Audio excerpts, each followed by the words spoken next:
Hello అండి అందరికీ welcome to our channel Dimple's cooking and vlogs. ఈరోజు రెసిపీ వచ్చేసి తెలంగాణ స్టైల్ బెల్లన్నం.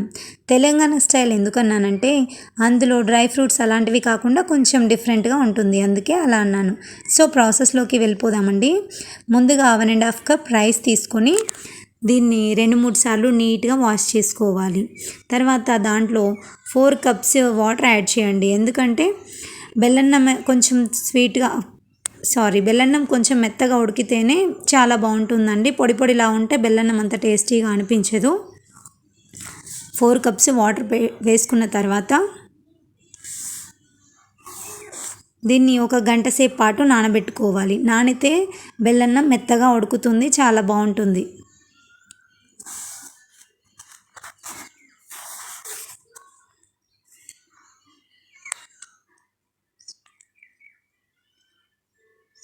నెక్స్ట్ ఏంటంటే మామూలుగా అయితే బెల్లన్నంలోకి నెయ్యిలో వేయించిన డ్రై ఫ్రూట్స్ కొబ్బరి వేస్తారు కదండి. మేమైతే పల్లీలు వేయించి మిక్సీ వేస్తామన్నమాట. ఇప్పుడైతే ఒక మూకుడు తీసుకొని దాంట్లో ఒక చిన్న గ్లాస్ పల్లీలు వేయించుకోవాలి. మరీ ఎక్కువ అవసరం లేదు అన్నట్టు. తెలంగాణలో మేమైతే మూకుడు అంటాం, మరి మీరేమంటారో కామెంట్ చేయండి. లో ఫ్లేమ్లో పెట్టుకొని పల్లీలు వేయించుకోవాలి. మాడితే ఫ్లేవర్ మారిపోతుంది కదా. ఇప్పుడు పల్లీలు దోరగా వేయించాక పక్కన పెట్టుకొని మనం గంట సేపు నానబెట్టుకున్న రైస్ బౌల్ తీసుకొని పొయ్యి మీద పెట్టుకోవాలి. మనం ఇందాక వేయించిన పల్లీలు ఇప్పుడు చల్లారిపోయాక మిక్సీ జార్లోకి వేసుకొని, మరీ నేనైతే పొట్టుతోనే వేస్తున్నానండి, పొట్టు ఏం తీయట్లేదు. నేను ఎప్పుడు చేసినా కూడా పొట్టుతోనే చేస్తాను.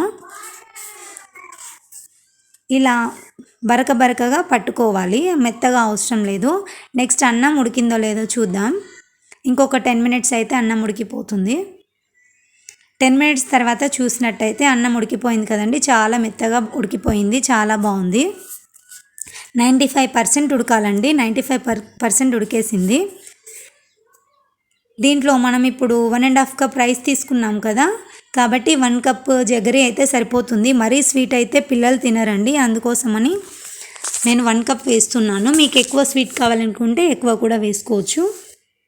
బెల్లం వేసి కరిగించుకోవాలండి. 1 మినిట్ పాటు కలుపుకొని మూత పెట్టుకుంటే బెల్లం కరిగిపోతుంది.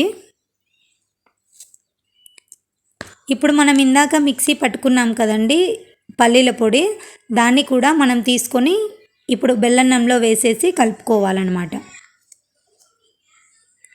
దీన్ని కలుపుకొని ఇందాక కాచి చల్లార్చి పెట్టుకున్నానండి, నేను వీడియో తీయలేదు. కాచి చల్లార్చి పెట్టుకున్న పాలని 1 గ్లాస్ తీసుకొని ఈ బెల్లన్నంలోకి వేసేయాలి. పాలు పోస్తే బెల్లన్నం చాలా బాగుంటుందండి. పాలు మొత్తం కలిసేలాగా, రైస్లో మొత్తం కలిసేలాగా కలుపుకోవాలండి.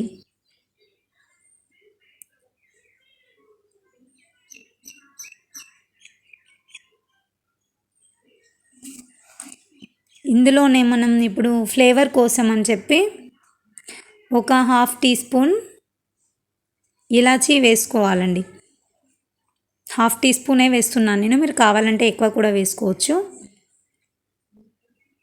ఎంతో healthy and tasty Telangana style బెల్లన్నం ready. Thank you for watching.